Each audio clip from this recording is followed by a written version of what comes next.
কোনো কাজ না করে শুধু মোবাইলে বিজ্ঞাপন দেখে প্রতিদিন শত শত টাকা আয় করার লোভ দেখিয়ে পিরোজপুরের কাউখালী উপজেলার সাধারণ মানুষের কোটি টাকা হাতিয়ে নিয়েছে এসটিএলএস ও এসএ নামের দুটি প্রতিষ্ঠান।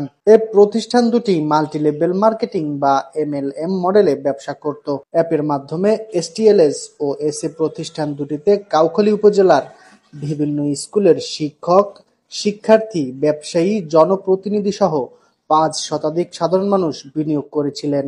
প্রতিষ্ঠান দুটি প্রথমে এলাকার কয়েকজনকে বেতনে নিয়োগ দিয়ে তাদের মধ্যে গ্রাহক সংগ্রহ করে।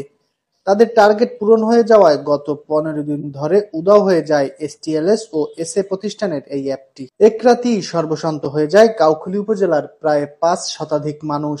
ভুক্তভোগী গ্রাহকদের সূত্রে জানা যায়, বিদেশি এই অনলাইন বিনিয়োগের প্ল্যাটফর্ম প্রতিষ্ঠান দুটির অ্যাপে রেজিস্ট্রেশন করে ১৬০০ টাকা থেকে ৩৫,০০০ টাকা পর্যন্ত বিনিয়োগ করতে পারতেন গ্রাহকরা।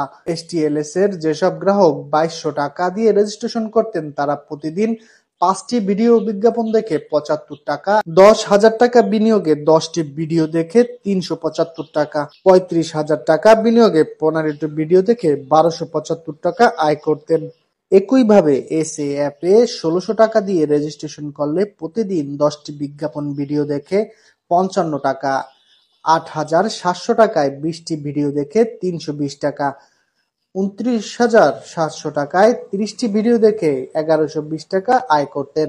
এছাড়া যদি কোনো গ্রাহক ২০ জন ব্যক্তিকে কোম্পানিতে যুক্ত করেন, তাহলে ওই ব্যক্তি প্রতিষ্ঠানটির একজন বেতনভুক্ত কর্মচারী হিসাবে প্রতি মাসে অন্তত ১২,০০০ টাকা বেতন পাবেন বলে প্রতিশ্রুতি দিয়ে তাদেরকে একটি নিয়োগপত্র দেন প্রতিষ্ঠানটি। এভাবে যে যত বেশি গ্রাহক তৈরি করতে পারবেন, তার বেতন তত বেশি হবে। কাউখালীতে এসটিএলএস নামের প্রতিষ্ঠানে সর্বোচ্চ গ্রাহক যুক্ত করে সুপারভাইজার হিসাবে নিয়োগ পান উপজেলার আমরাজুরি এলাকার আল আমিন।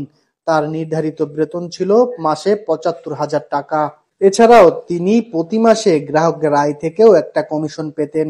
এই আল আমিনের স্ত্রী পিঙ্কিও ছিলেন একজন বেতনভুক্ত কর্মচারী।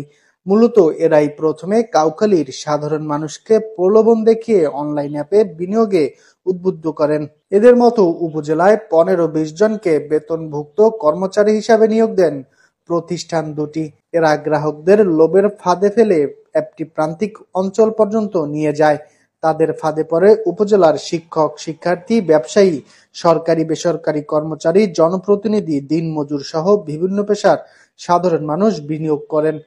কোম্পানি দুটি তাদের টার্গেট পূরণ হয়ে যাওয়ায় গ্রাহকদের কোটি টাকা হাতিয়ে নিয়ে উধাও হয়ে যায়। এসটিএলএস কোম্পানির বেতনভুক্ত